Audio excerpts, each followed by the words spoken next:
अरे टीवी पे क्या चल रहा है उसका ठेका उठाया है हमने। टेंट खाली हो गए सारे, ठेका देख के आया तो टेंट खाली हो गए। कहाँ से लाया मुझे बुला के?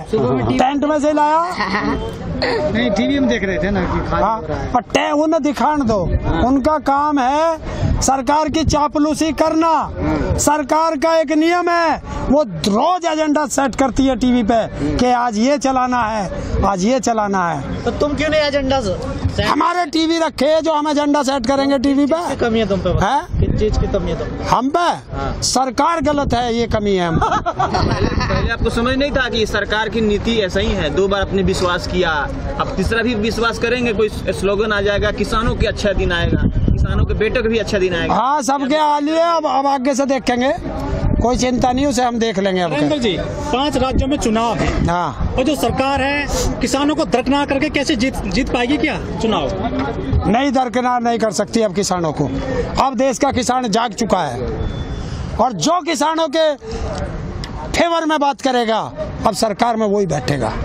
अच्छा, अगर बंगाल, आसाम भाजपा जीत गई तो आपके इस आंदोलन का क्या होगा? आंदोलन इससे क्या मतलब है? आंदोलन तो जैसा था वैसा ही चलता रहेगा। सरकार आती है जाती है, लेकिन किसान था, किसान है, किसान रहेगा।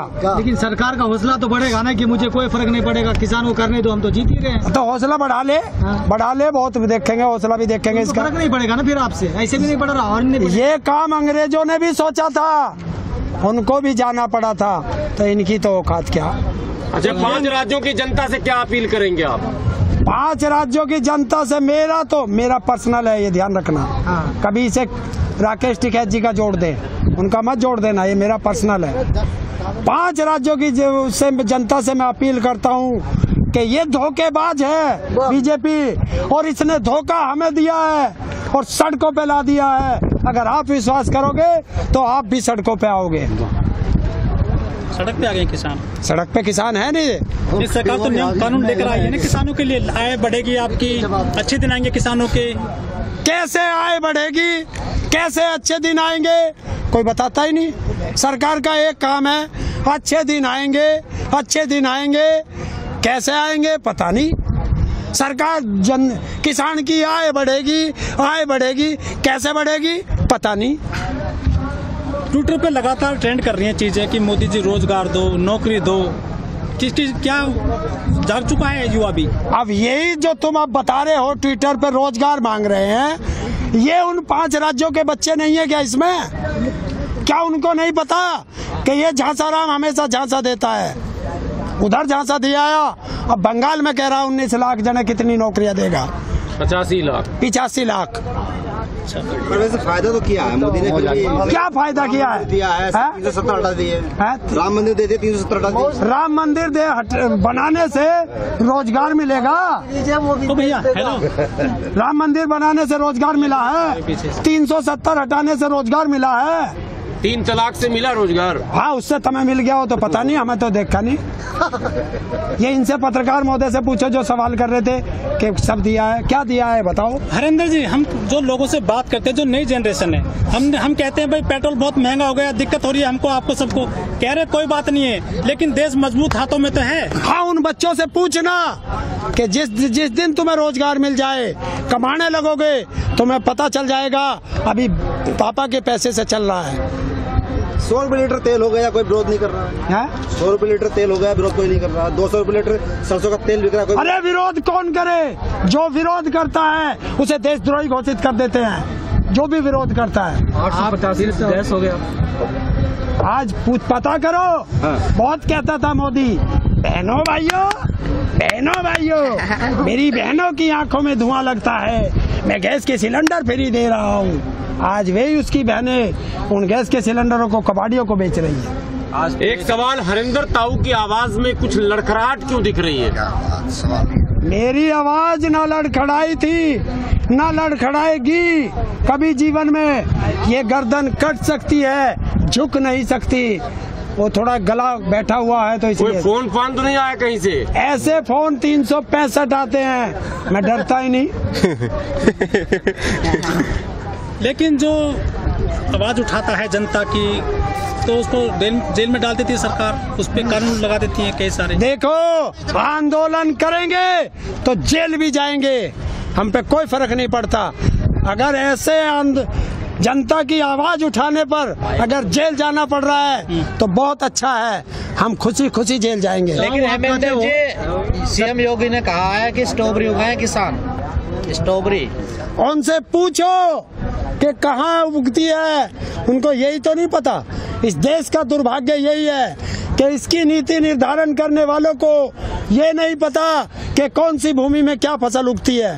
भाजपा का आरोप है कि विपक्ष को नहीं पता है खेती बाड़ी का लाभ। राहुल जी तो बोलते हैं आलू इधर से डालो उधर से सोना निकलेगा। अब बता तो दिया, उत्तर प्रदेश का मुख्यमंत्री स्ट्रॉबेरी उगा रहा है इस भूमि में। क्यों उग नहीं सकती? नहीं उगेगी। क्यों ना? खीरा हो सकता है? खीरा सारे लोग खीरा बोएंगे, गन्ने के तो पैसे दे नहीं रहा। नहीं, अगर खीरा उग सकता है तो स्ट्रॉबेरी भी उग सकती है। तो सारे स्ट्रॉबेरी उगावे।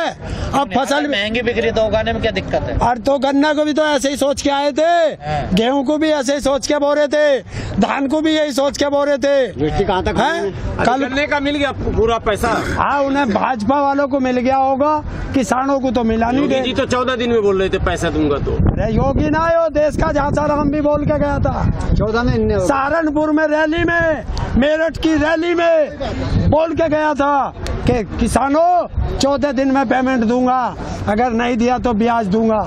आज झांसा राम पता ही नहीं कहाँ है।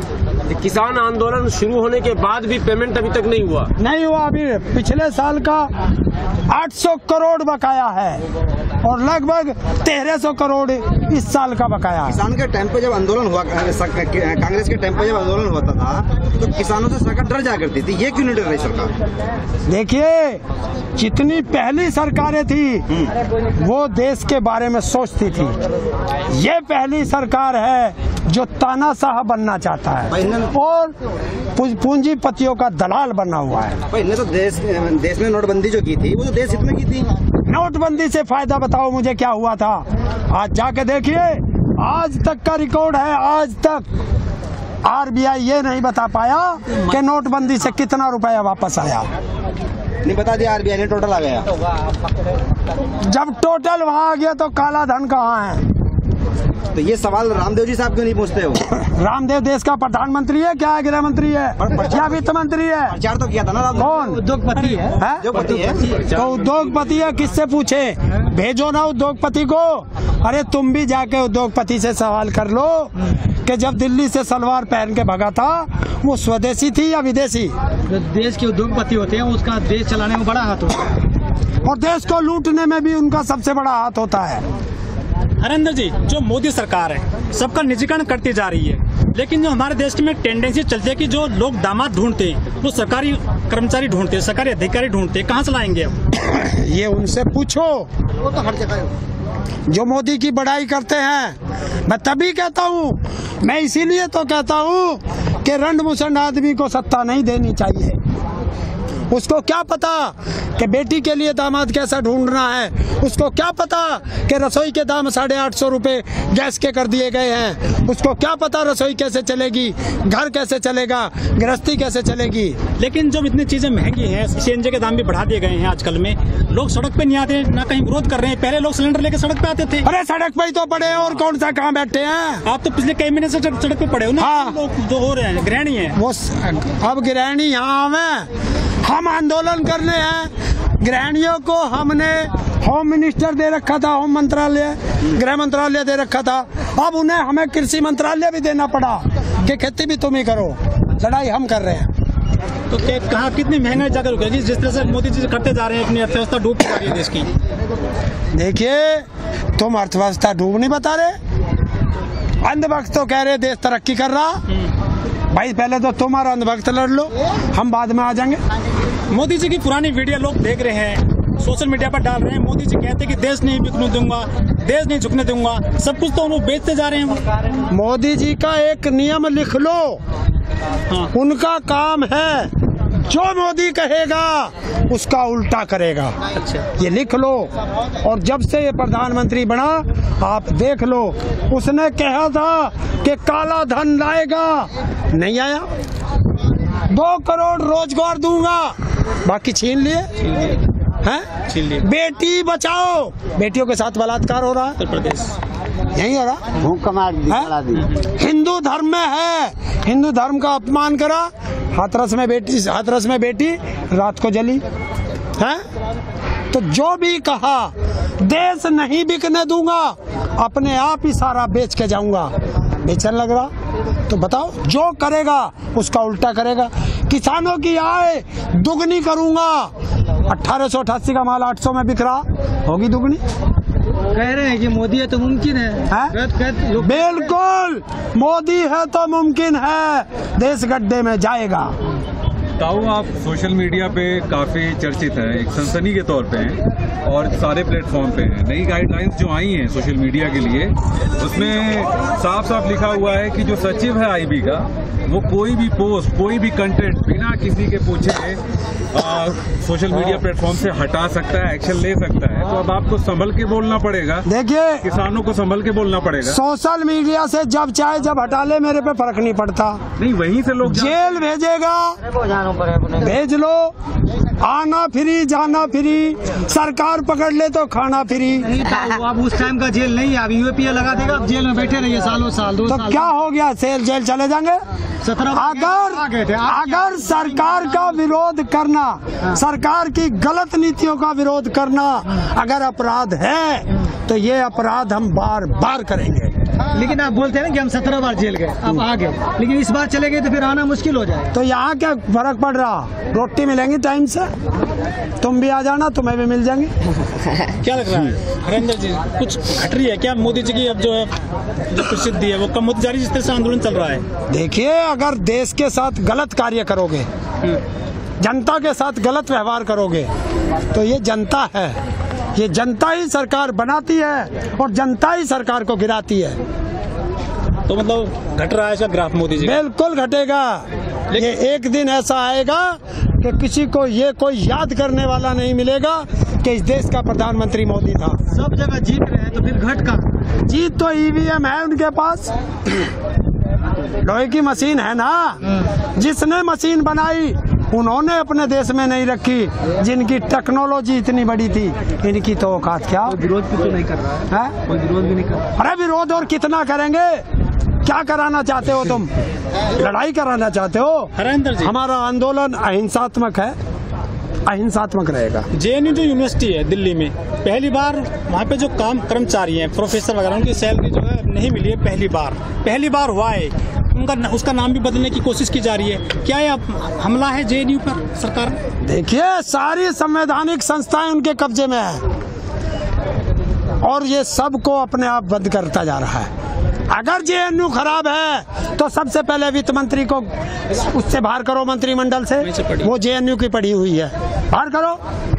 अगर वो संस्थान खराब है, सारे सबसे अच्छे पढ़े हुए जेएनयू के हैं और ये अनपढ़ गंवार जाकर के वहाँ बैठ गए हैं, तो इन्हें शिक्षा का पता क्या। ये चाहते हैं कि अगर देश का बच्चा पढ़ा लिख के समझदार हो गया तो गुलामियत कौन करेगा, हमारी गुलामी कौन करेगा। ये चाहते नहीं है शिक्षा पे। ना शिक्षा पे बात करेंगे, ना रोजगार पे बात करेंगे, ये सिर्फ बात करेंगे तो हिंदू मुस्लिम पे बात करेंगे। हरेंद्र जी, आपने लगवाई है कोरोना की टीका? लगवा लिया, मोदी जी ने लगवा लिया टीका? लगवा लिया आपने? तुमने देखा क्या उसका टीका लगता हुआ? लगवा लिया। ऐसे तो मैं भी बैठ के 2 फोटो कल को तुम्हें ला के दिखा दूंगा। एनर्जी का सुई है, एनर्जी का टीका लगवाना। कैसे पता चला तुम्हें टीका लगा? या तो वीडियो डालते उस टाइम की, वैक्सीन भरते हुए डालते, ऐसे उसके जो स्प्रिट लगाते हुए डालते, फिर उसके यहाँ से पकड़ के और ऐसे डाल के दिखता कि उसमें सिरिंज में दवाई थी या नहीं। तो इतना आपको शक क्यों होता है? यानी मोदी जी इतना बड़ा ड्रामा कर देंगे? वो इतना बड़ा ड्रामा कर सकते